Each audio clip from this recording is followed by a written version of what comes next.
What is up, my friends? You are very welcome along to Tuesday evening's Anfield Agenda news roundup. Today we're going to be talking about a couple of attacking options that Liverpool are looking at in the transfer market. We're going to give you some updates from Arne Slot's pre-Brighton press conference and a few takes from the media that are somewhat, let's say, questionable. That and lots more over the next few minutes, but you know the score. I want to know your thoughts in the comment section. Drop a like on the video if you enjoy it, and don't forget to hit that subscribe button. As you can see in the bottom right hand corner, this video has been brought to you with thanks to Surfshark, and I will be back with all of the news as soon as we go through this very brief word from our sponsors. This video is sponsored by Surfshark, the best VPN on the market. Surfshark is an app or browser extension that allows you to change your location to access websites in other countries and keep you safe and secure from hackers. Using Surfshark, we here in Ireland can access other countries' Netflix libraries or other streaming platforms like DAZN in Spain for all those important Premier League games. Surfshark keeps you safe and private by protecting everything you do online.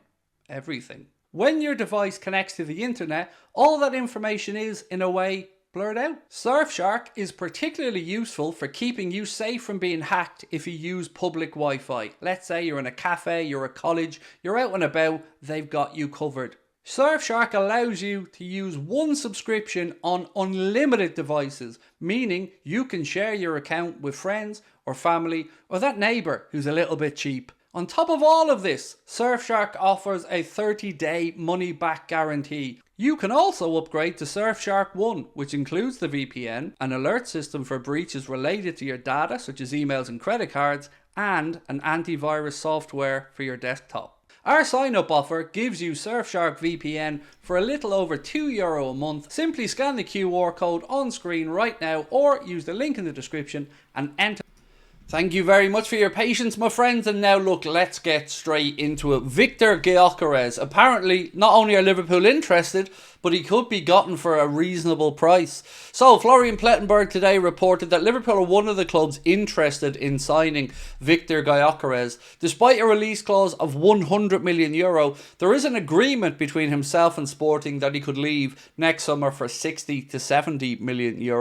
Now, obviously, today it was announced that Manchester United are willing to pay the release clause for Ruben Amorim to become their next coach. So, does that mean that Victor GYOKERES will feel a little bit disillusioned with life in Lisbon? Because remember, it was because of Amorim that he went there. So if Liverpool or any other club are looking to sign him, this summer looks like there is an avenue to do that. So I want to know in the comment section, if we needed a forward this summer, would you take Victor GYOKERES? I'm sure you probably would. I know I certainly would, but I really do want to know your thoughts. Now, a little word from Richard Jolly of the Independent, who's been speaking about the contract situation at Liverpool, and he's had this to say on the three deals.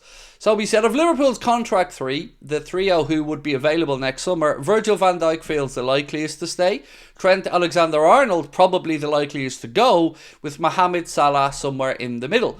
And I know that this doesn't help us as Liverpool fans, this constant conjecture and guesswork over the deals, but there are narratives forming around it, and the Virgil van Dijk to stay one is certainly good news to hear. I'm a little bit pleased that the Salah one's still up in the air, because if I'm being honest about it, I thought maybe that one was leaning more towards Mo going, but the Trent one, to me, and I'm only speaking for myself here, is becoming a little bit more worrying. But we just want to know what's going on, really, don't we? So we'll wait and see what happens there. Now, a link to Liverpool and an attacking midfielder, would you believe? Maybe this player has the X factor that Jamie Carragher was speaking of that we miss. So, according to FUCAGES, I know, they have a special residence on our little island over off the coast of the Mediterranean. FUCAGES are reporting that Liverpool have shown an interest in Pablo Barrios of Atletico Madrid. Barrios has a €100 million release clause, but Liverpool are only willing to pay half of that. I guess it's important at this point that we point out that a release clause is just a warning in the contract, basically. It's not always something that has to be paid. It's just a bit of protection that have to be put in contracts in Spain and in other parts of Europe to make sure that players have an avenue out of a club, but they're often set at an unreasonably high number. Now, I don't know if this interest is genuine or not. We'll be talking with David on Thursday and we'll ask him, but I want to basically ask you guys for your thoughts on Barrios. Would you be up for him coming to Liverpool? Do you know much about him? And would he suit the Premier League? Let me know in the comments. On Victor GYOKERES, by the way, so far this season for Sporting, 14 games played, 14 goals and 4 assists. Not too shabby. Now, Arne Slot today had his pre-Brighton press conference as well, and he gave a little bit of an injury update ahead of the game. This is what the gaffer had to say. Conor Bradley, good news, is available, so that makes my starting 11 prediction a lot easier. If you watched that this morning, I know putting Allo in there was a stretch, but genuinely I didn't know what to do. If we were to rest Virgil and rest Canadi, which I feel we have to, there was very slim pickings there to change the defence around. So if Bradley's available, that means we can shift Joe Gomez in alongside Jarell Quansah, and that gives us a few options. Chiesa, according to Arne Slot, is in and out of training, so not fully ready just yet. Diogo Jota, Alisson and Harvey Elliott are all expected to be out until after the November international break. So, another 2 weeks of club football, and then we have a break for the internationals, and hopefully then we have the boys back after that. Now, there's one transfer link that I'm holding back for tonight because it's quite a big one. It's a very interesting one, and it's one that I hope will let you join us at 8:45 for the late night agenda, because this one could be a solution around the midfield area. Now, I'm not finished yet, so don't go anywhere. There is Alex Crook today has reported that Brentford have put a 50 million price tag on Bryan Mbeumo. He's attracting interest from the likes of Arsenal, Liverpool and Newcastle, according to this report. And honestly, I think Mbeumo's a good player. Not sure if he's a good fit exactly for us, but I can absolutely understand why clubs are interested. I think he's only 24 years of age as well, doing very well for Brentford again this season in the Premier League. And he has a lot of attributes that you can see managers would admire. He's a really hard worker, always a handful for defenders as well.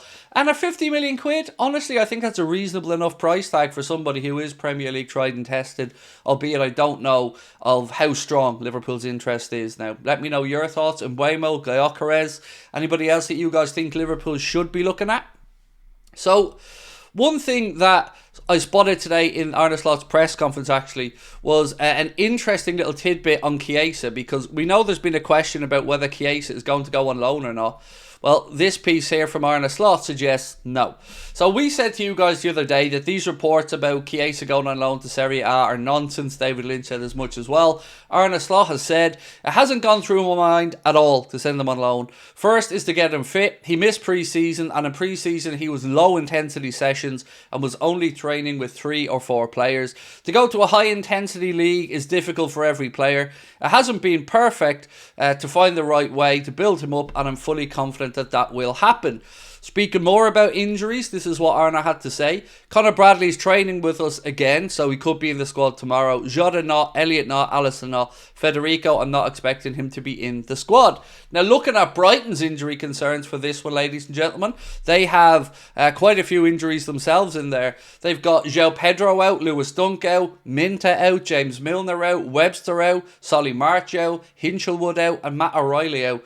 So maybe we are going to see a lot of changes from both managers ahead of this game. I don't really know what to expect going to take on Brighton at the Amex in the League Cup, away from home with Arne Slot after the amount of games we've had, 2 games a week pretty much with a relatively unchanged team. So it'll be interesting to see what way both managers go ahead of this game tomorrow night. Now, of course, we will be live tomorrow night from 6:15 because it's a 7:30 kickoff.